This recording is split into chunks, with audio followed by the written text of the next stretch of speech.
कि हमने बताया जरा रिव्यू करना। नहीं, पहले ऑटोमेशन था, ऑटोमेशन का इंट्रोडक्शन है ना, ऑटोमेशन की डेफिनेशन थी वो उसमें है डेफिनेशन और टाइप्स हो गया। नंबर 2 पे उसमें मैंने बताया था ऑटोमेशन की डेफिनेशन हो गई थी, डेफिनेशन हो गया, टाइप्स हो गया। उसके बाद आप ऑटोमेशन के 2 पार्ट बनाए थे ना, इनपुट और आउटपुट। इनपुट और आउटपुट, इनका क्या नंबर दिया है? इनपुट आउटपुट का। और R2 में क्या है? इलेक्ट्रिकल लोड है, डेफिनेशन टाइप। आप इसको इंटरचेंज करो, इनपुट क्या है आउटपुट क्या है, ये 2 में करो और उसको 3 में करो। मतलब ऐसा ना, जो चीजें तुम्हारा काम पता है क्या है, जो यहाँ पे चलता है उसमें करेक्ट तुरंत है तो इमीडिएट दिमाग खींच करो, तुम्हें कुछ करना है, कुछ भी करने जाओ नोट कर, तुम्हें दिख नहीं रहा कौन सी चीज कहाँ है, तुम्हें बताओगे सर ये चीज यहाँ पे नहीं यहाँ पे आ रही है, करेक्शन कर दें। अब तुम्हें करेक्शन करना है, ये चीज है, अब उसमें तुम पूछो। अब वो क्या है कि मैं क्लास करता हूँ ना फ्लो में जो चीज जैसे आ रही होती है उसी तरह से सिलेबस को कर लो मॉडिफाइड तुरंत। अब वो चीज वहां आनी चाहिए, वो आती नहीं है तो बड़ी दिक्कत हो जाती है। ना बैठ जा, ना जा। हाँ, और ये पॉइंट है ना जो मेरा सीरियल बनता है, वो सीरियल को ही वहां पे करेक्शन कराओ। जो पढ़ाने का सीरियल आ रहा है जैसे फ्लो है, अब फ्लो मैंने क्या है, मैंने आगे फिर पढ़ाऊंगा, फिर वहां बुरी पंगेबाजी होगी। मैंने बताया ऑटोमेशन, अब ऑटोमेशन के 2 पार्ट हो गए, 2 पार्ट हो गए ना। मैंने ऑटोमेशन में तुरंत बताया कि इनपुट और आउटपुट, यहाँ पे क्या था, इनपुट और आउटपुट। अब ये सिलेबस में भी तुरंत ये इसमें ऐड हो जाना चाहिए, इनपुट आउटपुट तुरंत में, तो वो आगे वो होगा। मैं फर्दर क्या होगा, सिलेबस देखते हुए फ्लो बन जाएगा, फिर दिक्कत नहीं आएगी। अब इनपुट आउटपुट के साथ ही यहाँ पे फिर इलेक्ट्रिकल लोड है, यहीं पे तीसरे नंबर पर इलेक्ट्रिकल लोड है, तो उसे 3 नंबर पे ले जाओ और मॉडिफाइड करके करेक्शन करके चेंज करके तुरंत उसको इम्प्लीमेंट ये कर दो मॉडिफाइड। ये नहीं कि आज कर दिया कल को वो पेज निकला तो वही निकल आया पुराने वाला, मैं तो भूल जाऊंगा, मैंने तो किया मैं भूल जाऊंगा। उसे सब जगह मॉडिफाइड कर दो बिल्कुल करेक्शन करके, जिससे फर्दर के लिए भी ध्यान में रहे कि हमने करेक्शन ये कर दिया। अब तीसरे नंबर पे इलेक्ट्रिकल लोड है और चौथे नंबर पे इनपुट हो गया आउटपुट हो गया, तीसरे पे क्या है, R1 नहीं आएगा, तो यहाँ पे आएगा automation basic. Automation basic class, automation basic की ये क्लास नंबर 2 है। अब ये क्लास नंबर 2 में हमारा टॉपिक नंबर क्या है आज, R1 हो गया, R2 करेक्शन कर दो, R3 में इलेक्ट्रिकल लोड हो गया, R4 में सोर्स सिंक है उसमें क्या नंबर पे, नहीं इस पे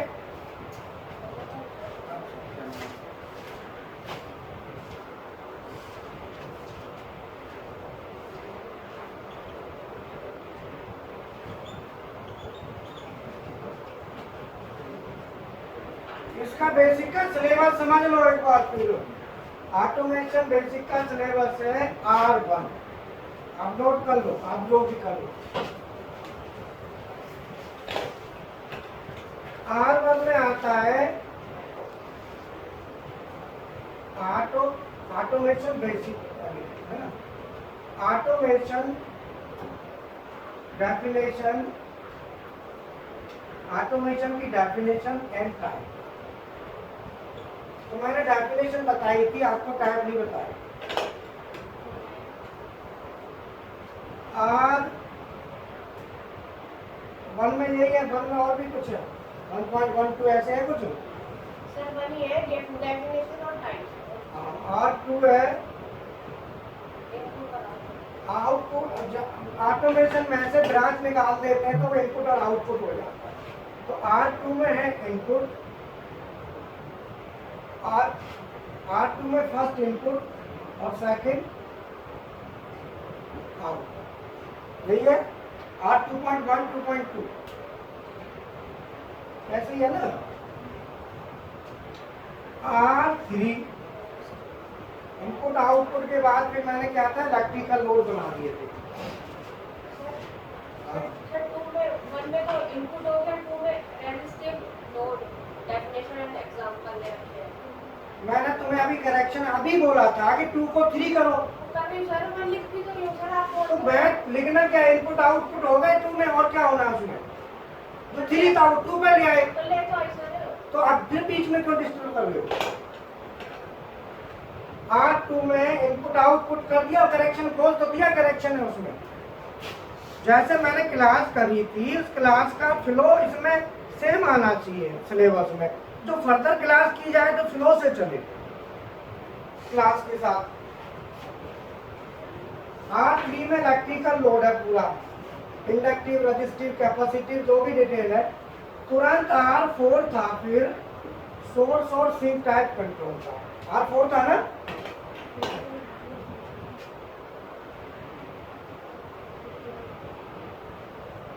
सोर्स टाइप कंट्रोल और सिंक टाइप।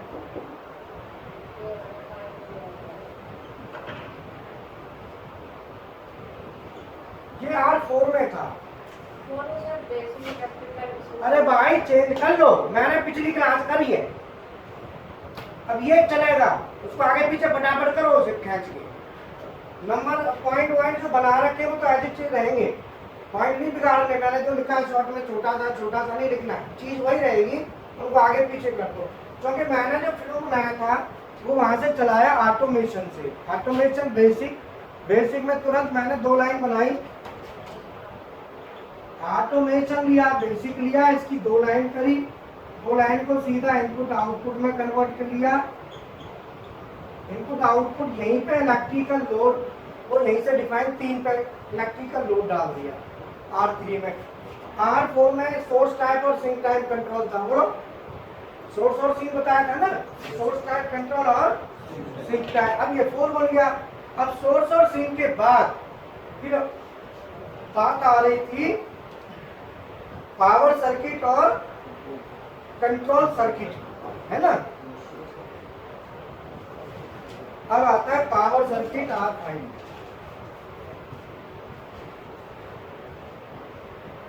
पावर सर्किट और ये अभी पहले कितने नंबर पे था ये सर्किट दोनों, 5 पहले, अभी भी 5 पे ही है। पावर सर्किट और कंट्रोल सर्किट वही है 5 पे।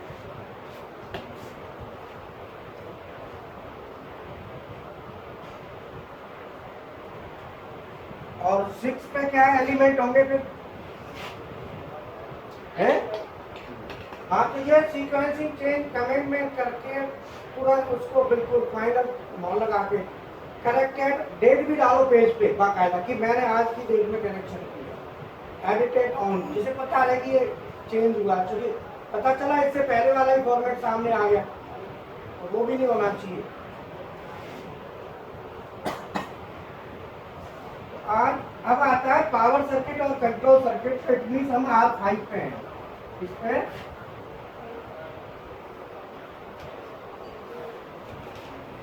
हमें आज R5 पे।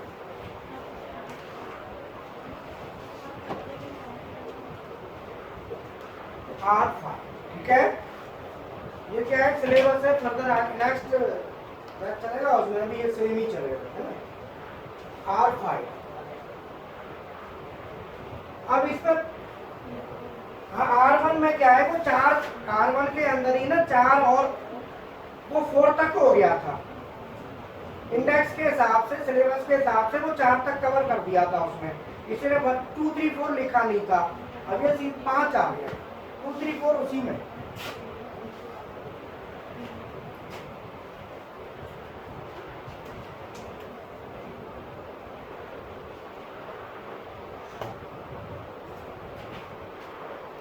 अब ये हमारा इंदिरा, तो चार्ट में ना ये जो बन रहा है फाइनल, इसका चार्ट बना दीजिए। ये जो चार्ट से, हाँ हाँ चार्ट रहेगा ना, तो चार्ट से क्या मुझे ध्यान रहेगा कि मैंने करेक्शन करके फाइनल ये बना दिया, तो वो चार्ट यहाँ लगा देना, जिससे मेरे के दिमाग में फिगर बना रहेगा। R5 में आता है पावर सर्किट एंड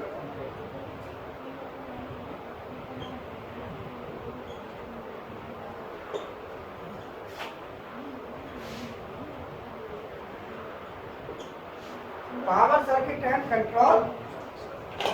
अब इसमें क्या क्या आता है, अब ये पावर सर्किट कंट्रोल सर्किट को समझने के लिए हम क्या करेंगे, एक एमसीबी लगाएंगे।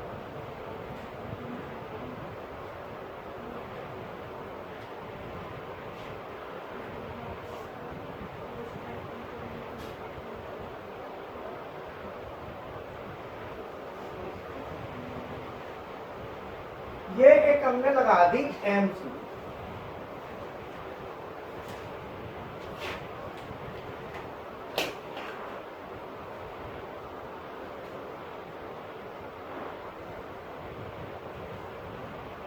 ये जो एमसीबी है, इस एमसीबी में क्या है कि यहाँ पे कितने एम्पियर की है और उस पर लिखा रहता है ये बात करते हैं।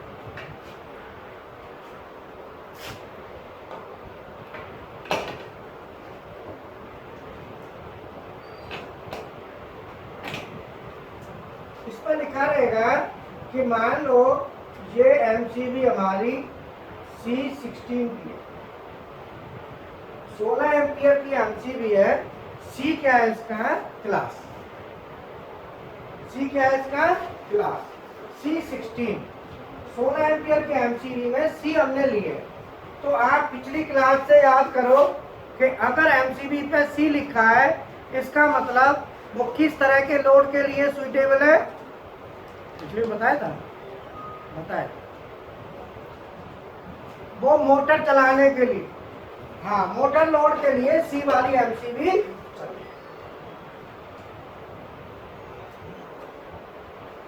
अब यहां से ये हमारा फीडर आगे चला,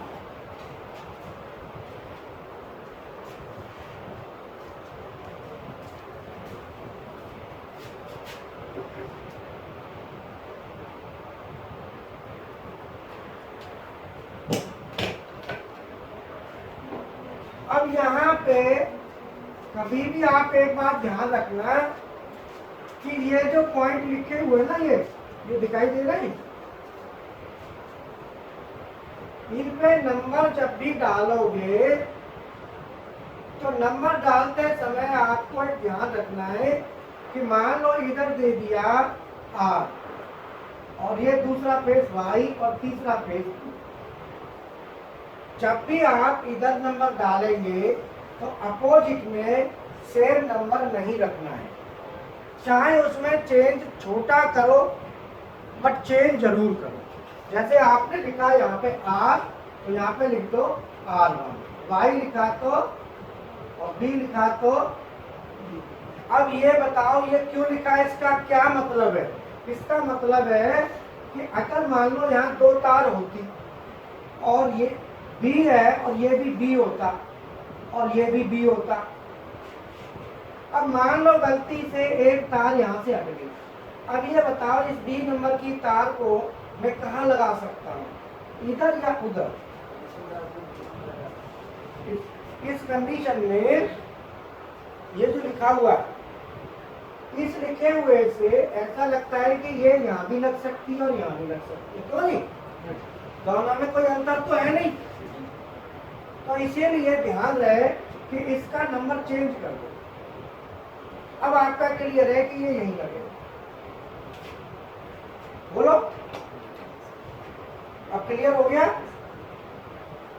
तो इसीलिए ये जो तार आ रही है एमसीबी पे, इस तार को क्या बोलेंगे?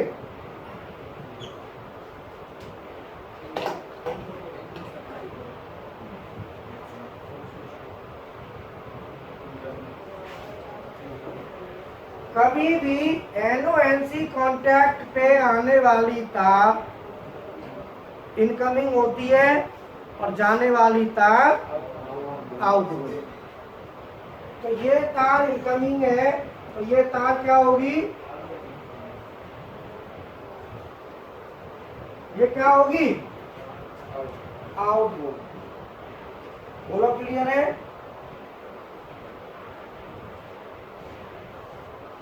ठीक है। ये जो इंडेक्स है ना मैडम, इंडेक्स का पुराना इनको एक पेन ड्राइव में दे दो। उसमें क्या है कि तू जो है ना उस इंडेक्स को चार्ट में कन्वर्ट कर दे, जिसे सिलेबस में कोई कमी वैसी दिखाई देगी तो एंड टू एंड करेक्शन उसको अपनी नीड बेस कर दिया जाएगा। वो बनाया इंडेक्स हो सकता है उसमें कोई पॉइंट आता है। इनकमिंग और ये आउटगोइंग।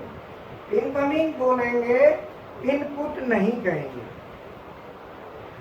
क्या कहेंगे? अब कहेंगे कि इनकमिंग में सप्लाई आ रही है, आउटगोइंग में सप्लाई नहीं आ रही। ये नहीं कहेंगे कि आउटपुट में नहीं आ रही, आउटगोइंग कहेंगे।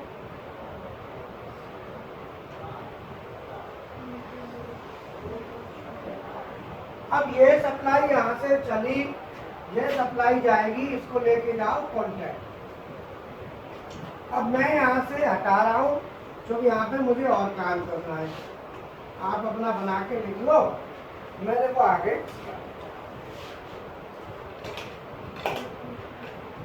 जहां पे और किसकी आ रही है, एक बार जरा हेलो और बोल रहा है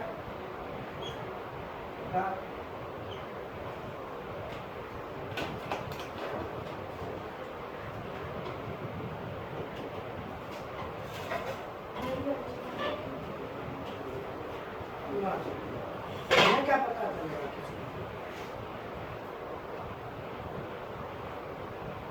को कुछ पूछे।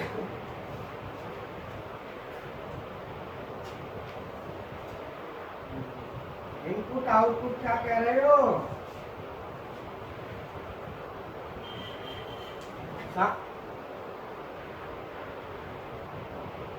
अरे भैया इनपुट आउटपुट सामने, incoming outgoing, incoming outgoing, incoming outgoing. बोलो क्या इसमें लग रहा है आपको? किसका कॉल है? नोएडा से? ठीक है, और दूसरे को भी जरा देख लो।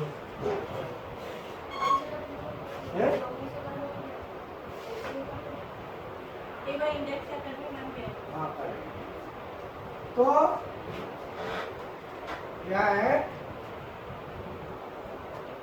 कि R1 Y1 B और B। अब हमारी जो सप्लाई आगे गई ये जाएगी कॉन्ट्रैक्टर पे, तो ये हमारा पावर कॉन्ट्रैक्टर, इसको कहते हैं पावर कॉन्ट्रैक्टर।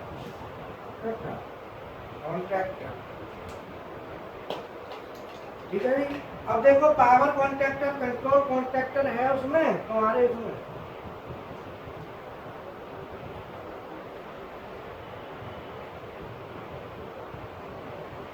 क्या नंबर पे?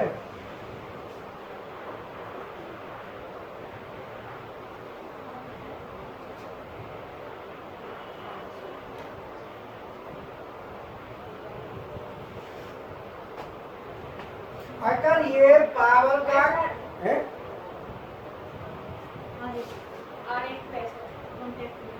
पावर कॉन्ट्रैक्टर और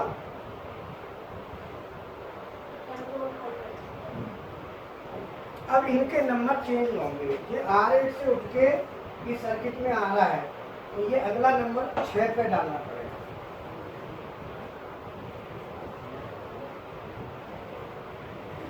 और 7 पे क्या है?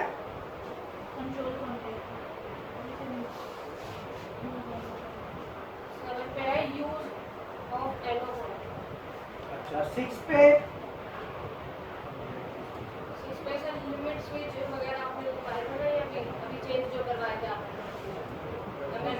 Emergency stop on off switch, limit switch? नहीं 6 पे है इलेक्ट्रिकल ड्राइंग एलिमेंट। देखो 6 की हेडिंग में लिखा होगा इलेक्ट्रिकल ड्राइंग एलिमेंट, बोलो।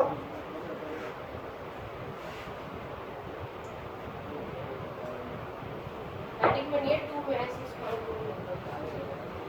6.2 में, और 6.1 में क्या है? Control circuit definition and example. Electrical drawing symbols.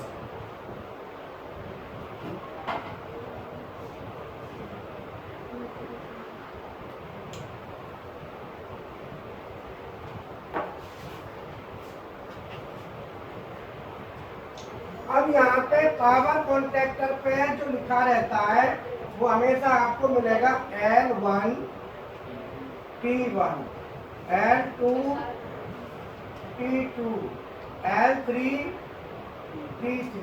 अब ये सिलेबस को अलाइन कर लो, जैसे ये है उस हिसाब से सिलेबस जाएगा, इंडेक्स करेक्शन है उसको, ठीक है। तो L1 T1, L2 T2, L3 T3, और यहाँ से सीधा ओवरलोड लगाएंगे बाद में, पहले सीधा यहाँ पे मोटर लगा। तो ये हो गई 3 फेज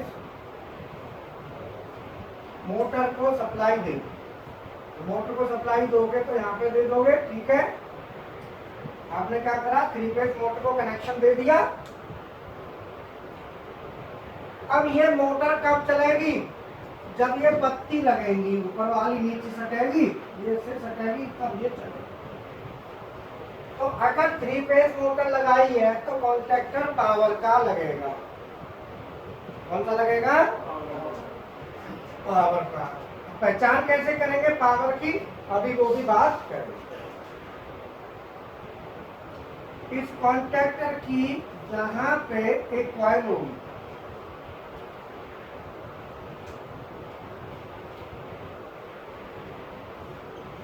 A1 A2 दो सिरे होंगे, बोलो क्या होंगे? A1 और A2, ये कहलाएगी कॉन्ट्रैक्टर कॉइल। कॉन्ट्रैक्टर, जब आप वायरिंग कर रहे हो तो वहां पे A1 A2 आया होगा, तो वो ये कॉइल है।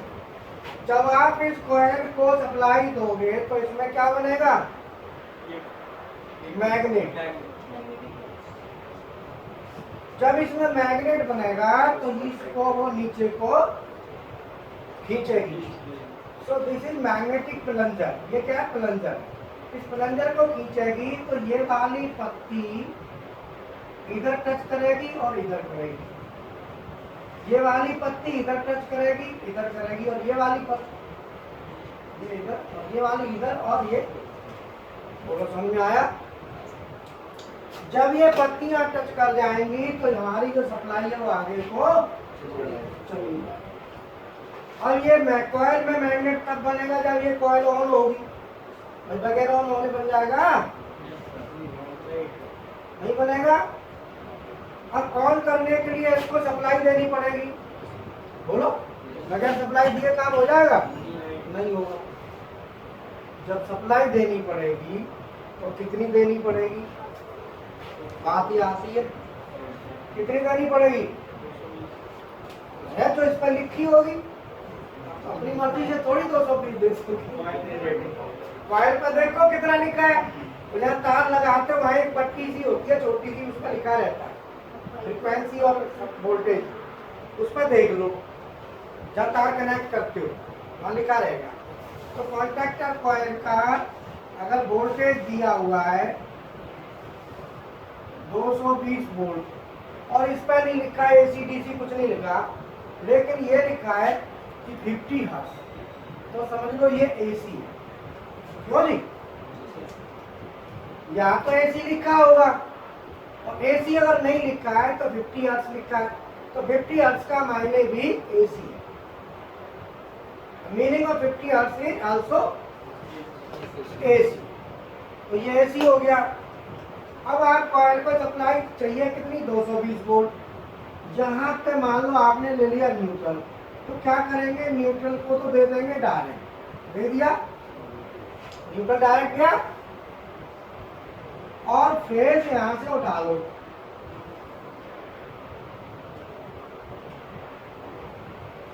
यहाँ से फेस लेके और ये बटन लगाओ और यहाँ से सीधा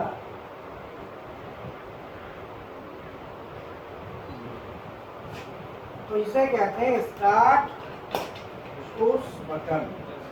क्या कहेंगे इसको? Start push. और इस पे हमेशा आपको नंबर मिलेगा वो 3 और 4, हमेशा आपको 3 और 4 मिलेगा। किसी भी मशीन में खोल के देख लेना, नंबर 3 और 4 ही मिलेगा। बोलो, ये स्टैंडर्ड है। अब यहाँ जैसे ही आप बटन को दबाओगे तो ये जो बी फेस है वो हमारा सीधा कॉइल पे पहुंच जाएगा। न्यूट्रल डायरेक्ट पहुंच रहा है, मैग्नेट बनेगा, मैग्नेट बनेगा, प्लंजर खींचेगा और हमारी सप्लाई मोटर को मोटर रन करेंगे। अब यहाँ पे मुझे ये बताओ कि इनपुट आपको कितने नजर आ रहे और आउटपुट कितने नजर आ रहे? क्वेश्चन अभी आ बताओ।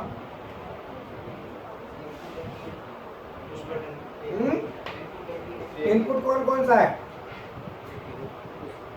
इनपुट कितने? 1 2 3। राती हो तो कहाँ जाएंगे? आउटपुट कितने?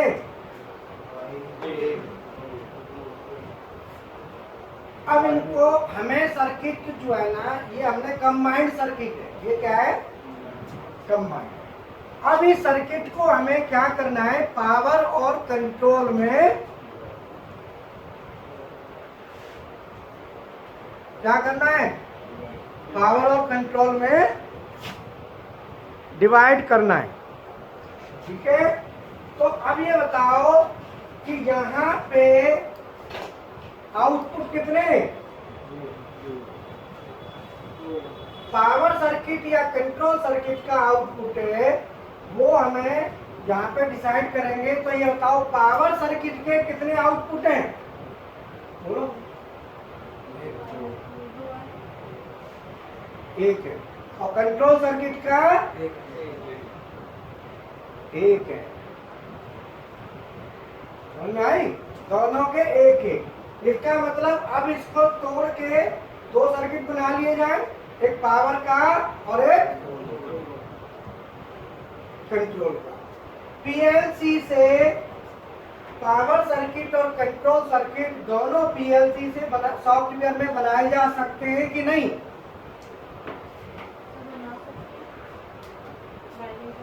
पावर का नहीं, चुप ठीक है। पावर का नहीं बनेगा, कंट्रोल का बन जाएगा।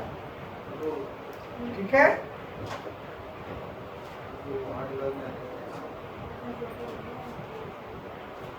इसमें ये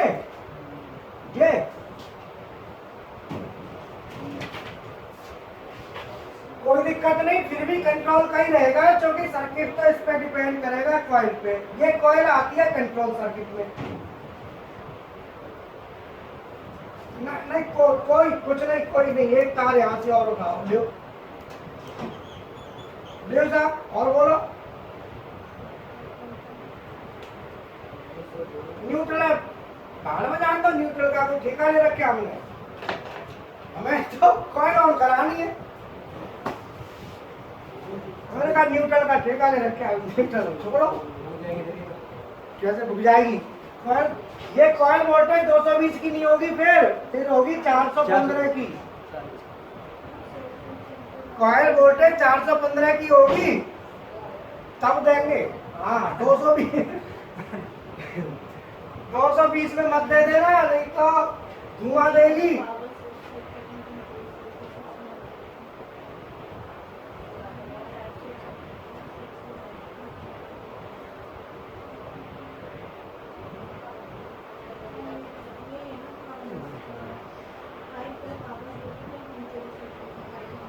बोलो समझ में आ गया। अब इसमें क्वेश्चन आता है कि जो कंट्रोल सर्किट है, this circuit can be made either in hardware और इन software, but this circuit only can be made in hardware, not in software. ये आपको हार्डवेयर में ही बनेगा, ये सॉफ्टवेयर में नहीं जाएगा। अब इसके कर दो दो हिस्से, पावर अलग और कंट्रोल अलग। अब हम क्या करेंगे, पहले स्टॉप होल्डिंग भी दे दें। अब देखो, अगर कॉइल के लिए मैं यहाँ पे पावर कॉन्टैक्टर के कोई कॉन्टैक्टर ले लिया, ये क्या है सर, कॉन्टैक्टर। ध्यान देना सब लोग, कॉन्टैक्टर में दो तरह के कॉन्टैक्ट होते हैं। एक पावर कॉन्टैक्टर में, किसमें कोई पावर का कॉन्टैक्टर है तो वहां में दो तरह के कॉन्टैक्ट होंगे। एक तो होंगे पावर कॉन्टैक्ट, पावर कॉन्टैक्ट। तो पावर कॉन्टैक्ट होंगे, वो होंगे L1 T1, L2 T2 और L3 और T। बोलो पावर के कॉन्टैक्ट कौन से होंगे? और दूसरे होंगे इसमें पावर के कॉन्टैक्ट हो गए, और दूसरे कंट्रोल के contact. Control contact, control contacts में आएंगे तेरह। माइक बंद कर लो भाई।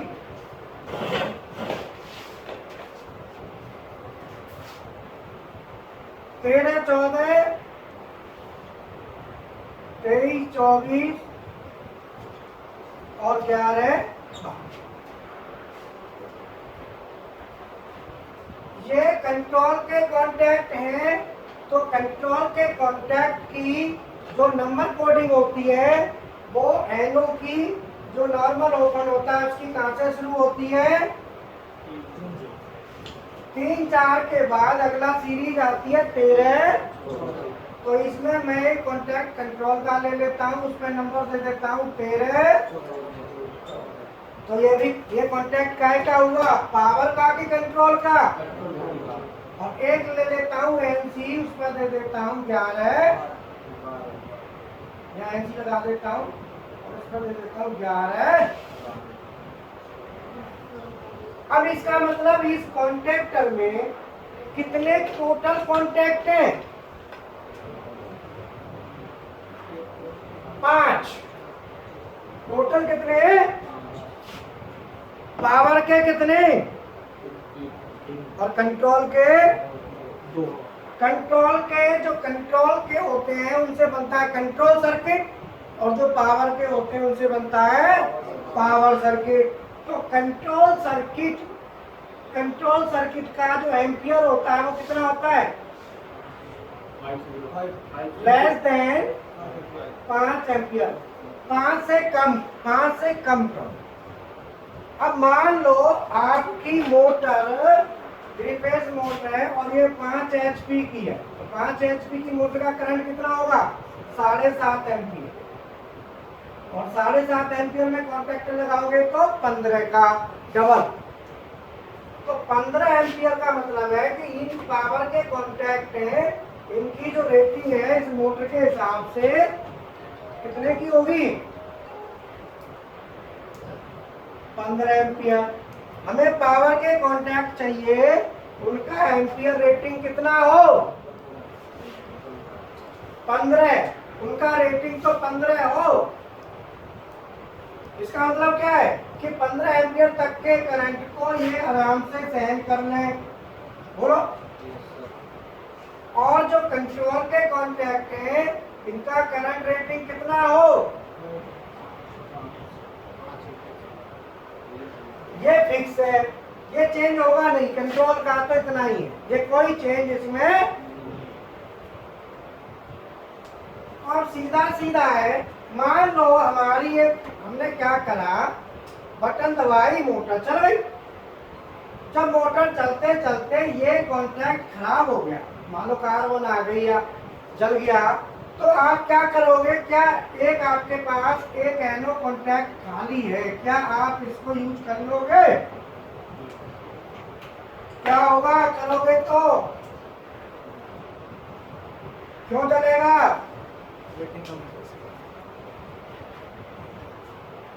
हाँ तू बता, कर लेंगे? क्यों? अरे दिमाग को यहीं रख ले, कहीं ऐसा ना हो चेला आगे निकल जाए, ये बहुत होशियार होता जा रहा। हाँ दिमाग लगा। हाँ जी, क्या होगा? करंट रेटिंग इसकी कम है, इसकी है 5 एम्पियर। अरे इधर देख, क्लास इधर चल रही है, इसका करंट कितना है? 5 एम्पियर। खतरनाक क्लास है, यही मेन क्लास है, असली यही है, समझ में आया? यही तो मेन है, ये समझ में आएगा तभी कुछ होगा। अब क्या है, पीएलसी में ना सॉफ्टवेयर में एनओएलसी डाल के फिर सोचते हैं हम तो बन गए मास्टर। एनओएलसी डाल लेते हैं ना, तो वो जानते हैं हम तो सुपर मास्टर है। अब आगे क्या बचा है? कुछ नहीं।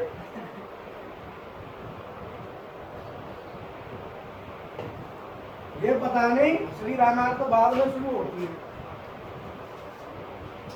पहले तो सुंदरकांड चलता, फिर आता लंका कांड। हाँ जी सर, समझ में आई? तो ये हमारा क्या है? कंट्रोल का। तो ये 5 एम्पियर का हुआ।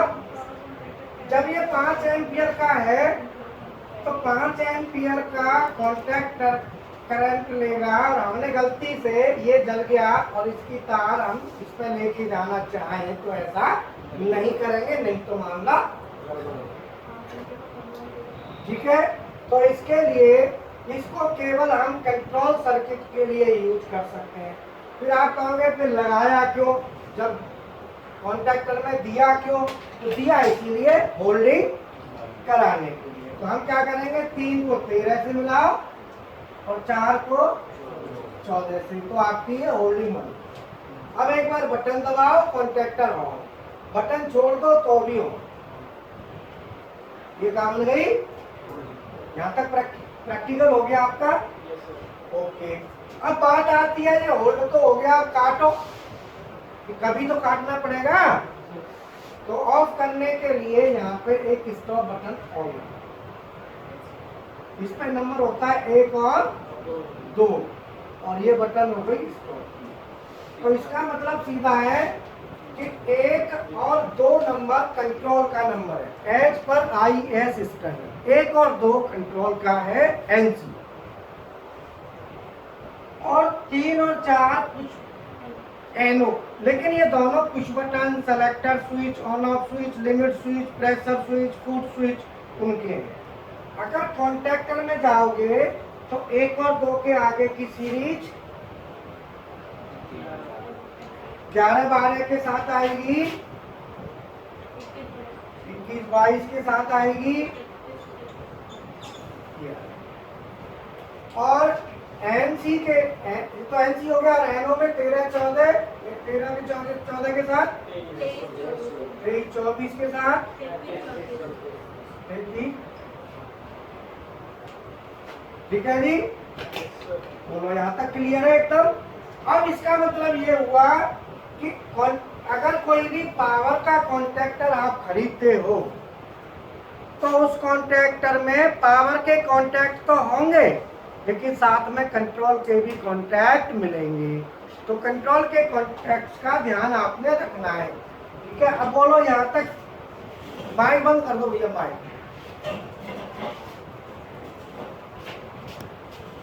ऑन कर दिया करो भाई, ऑफ कर दो, ऑन क्यों कर दो? टाइम कितना हो गया? अब यहाँ तक बोलो क्लियर हो गया। अब इसको दोनों का ये क्या है, कॉम्बिनेशन है। सो this is a combination of power circuit and. अब क्या करेंगे, दोनों को अलग अलग कर दो। दोनों को अलग अलग करेंगे। तो अलग अलग कैसे करेंगे, अब आप ये देखो।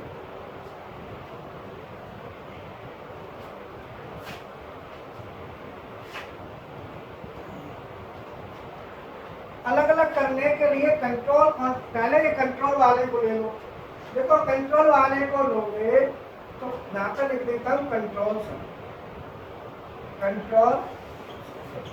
कंट्रोल सर्किट बनाओगे तो कंट्रोल सर्किट का एक तरीका है, एक तार ऐसे और एक ऐसे। इनको कहते हैं बस बार। क्या कहते हैं? ये लेफ्ट हैंड की बस है जिसको कंट्रोल बस कहते हैं। सो दिस इज कंट्रोल बस। और ये राइट साइड की बस है जिसको कहते हैं कॉमन बस। कॉमन बस बार या कॉमन बस। अब ये जो डायरेक्ट देना है, सॉरी आउटपुट जो है कंट्रोल सर्किट के आउटपुट को हमेशा हम कहाँ रखेंगे? कॉमन की तरफ। आउटपुट क्या है? कॉइल। किसकी? मान लो K1 है। किसकी कॉइल है? कॉन्टैक्टर। तो मैंने यहाँ पे कॉइल का सिंबल ले लिया, सो दिस इज K1। अब इसको A2 से रहा है, इसको यहाँ जोड़ दो, न्यूट्रल दे दो, और ये A1 है। A1 को अब ये देना है पुश बटन। न्यूट्रल दे दिया, ये न्यूट्रल गया। अब आता है फेज। यहाँ का लिया फेज, बी फेज जो भी लिया, फेज से पहले क्या है? स्टॉप। स्टॉप के बाद क्या है? स्टार्ट के बाद। अब ये देखो 3 और 4, इसका जो नंबर 3 और 4 कैसे जुड़ा है? 13 14। तो यहाँ से नहीं लेना, बीच में से काट के ले लो। काटते नहीं है पर दिखता है। अब ये ऐसा लग रहा है कि तार काट के हमने लिया है। 13 और 14, ये 13 14 किसका है? किसी का। तो K1 का, तो यहाँ पे लिख दो K1। लिखना पड़ता है ना भाई, किसका है? K1 का। ये 13 14 किसका? इस K1 का है। इसको ऐसे वहां पे लिख दो। अब तुमको लग रहा होगा कि ये कट लगा हुआ है, ऐसे दिख रहा है ना यहाँ पे। आप सोच रहे काट के जोड़ा है। ये काट के नहीं जोड़ा। इस तार को या तो यहाँ जोड़ो या यहाँ जोड़ो। और जो सिंबल है, ये कॉन्टैक्टर का सिंबल जो आता है, कॉन्टैक्टर का ये सिंबल है नो का होता है, और ये सिंबल। अब क्या है कि यहाँ पे बोलो, यहाँ तक क्लियर है? कंट्रोल सर्किट बन गया।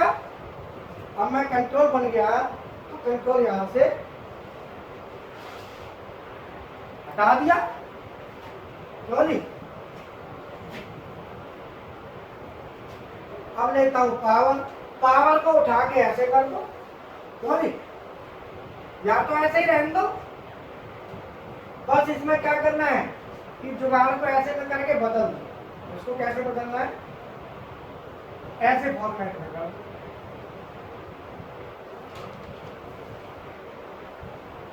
L1 T1, L2 T2, L3, और ये पावर सर्किट।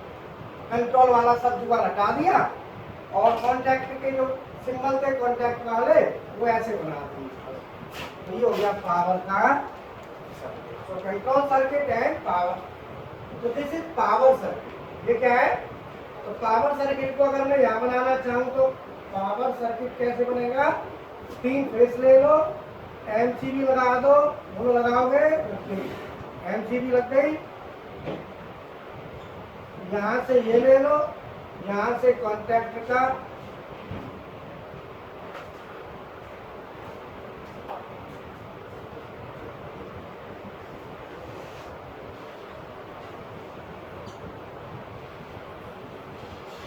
बन गया। This is cable.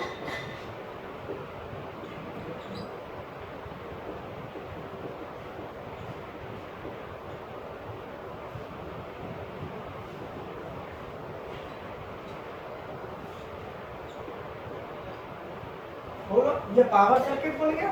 बोलो क्लियर है? पावर सर्किट का जो कॉन्टैक्टर K1 है, इसके NO NC एनओ जो है वो एनसी में कन्वर्ट कब होंगे, जब इसकी ये कॉइल लग जाए। बोलो क्लियर है, यहां तक समझ में आ गया? बोलो क्लियर है। ओके, तो जितने भी न्यू स्टूडेंट्स हैं जिन्होंने अभी रिसेंटली ज्वाइन किया है विशाल सर से, ऑटोमेशन बेसिक के 4-5 वीडियो ले लो, ये चलती रहती है, फिर बन रहे 5 वीडियो तक ले लो, और 5 वीडियो तक पीएलसी बेसिक के भी ले लो, 8 वीडियो है, 4 एक बार पढ़ लो, फिर 4 एक बार पढ़ लो, तो आपको काफी कुछ क्लियर हो जाएगा, जल्दी कोर्स कवर होगा। अब प्रैक्टिकल आपने कर लिए, वीडियो पढ़ लिए, उसके बाद जब क्लास में बैठोगे तो कुछ एडिशनल आपको समझ में आएगा।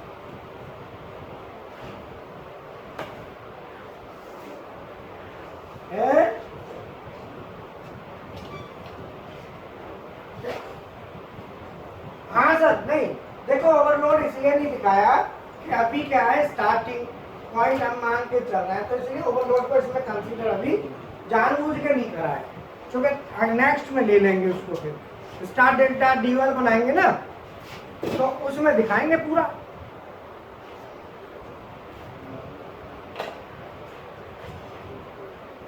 ऑफलाइन 11 से 3